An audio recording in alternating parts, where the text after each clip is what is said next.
આગળ સમાચારમાં વાત કરીએ તો ગુજરાત કોંગ્રેસને લઈ મહત્વના અને ખૂબ જ મોટા સમાચાર છે તે સામે આવી રહ્યા છે। તો આ મહત્વના સમાચાર ગુજરાત કોંગ્રેસને લઈ સમાચાર સામે આવી રહ્યા છે। તો ગુજરાત કોંગ્રેસને લઈ આ સમાચાર કોંગ્રેસમાં ચૂંટણી પરિણામ બાદ હવે નવા જૂની થવાની છે, જેના એંધાણ જોવા મળી રહ્યા છે। કોંગ્રેસમાં મહિલા પ્રદેશ પ્રમુખ આવે તેવી શક્યતાઓ હાલ વ્યક્ત કરવામાં આવી છે। તો પ્રદેશ પ્રમુખ બદલવાની આશંકા હાલ સામે આવી છે।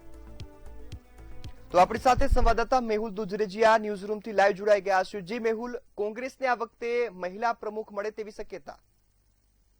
જે પ્રમાણે સ્થાનિક સ્વરાજ્યની ચૂંટણી હમણાં જ પૂરી થઈ ને ત્યારબાદ આજે પરિણામો આવ્યા છે, પરિણામને લઈને કોંગ્રેસ છે તેની અંદર નવા જૂની થવાના જે એંધાણ છે તે જોવા મળી રહી છે। કોંગ્રેસની અંદર જે પ્રમાણે ખૂબ જ ખરાબ કહી શકાય તે પ્રમાણે પરિણામો આવ્યા છે। 700 જેટલી જે બિનહરીફ સીટો થઈ છે તેને લઈને પણ જે ચર્ચા વિચારણા થઈ અને ત્યારબાદ હવે એવું લાગી રહ્યું છે અને જે પ્રમાણે સૂત્રો પાસેથી માહિતી મળી રહી છે કે જે પ્રદેશ પ્રમુખ છે તે બદલાઈ શકે છે તેવી આશંકા હાલ અત્યારે સેવાઈ રહી છે। અને સાથે જ આ તમામ જે આશંકાઓની વચ્ચે જે પ્રમાણે મહિલા જે કોઈ પ્રદેશ પ્રમુખ આવે તેવી પૂરેપૂરી શક્યતા જોવા મળી રહી છે। અને સાથે ખાસ કરીને જો વાત કરવામાં આવે કે ગેનીબેન ઠાકોર તેનું જે નામ છે તે હાલ ખૂબ જ ચર્ચામાં આવી રહ્યું છે અને સાથે ગેનીબેન ઠાકોર છે તે પ્રદેશ પ્રમુખ બને તેવી પણ પૂરેપૂરી શક્યતા હાલ જોવા મળી રહી છે। પરંતુ જે પ્રમાણે કોંગ્રેસના જે પરિણામો છે તેને લઈને જે આશંકા અત્યારે હાલ જોવા મળી છે તે ખૂબ જ જે ચર્ચાનો વિષય બની છે। જી જી બિલકુલ મેહુલ, સંપૂર્ણ માહિતી બદલ આપનો આભાર।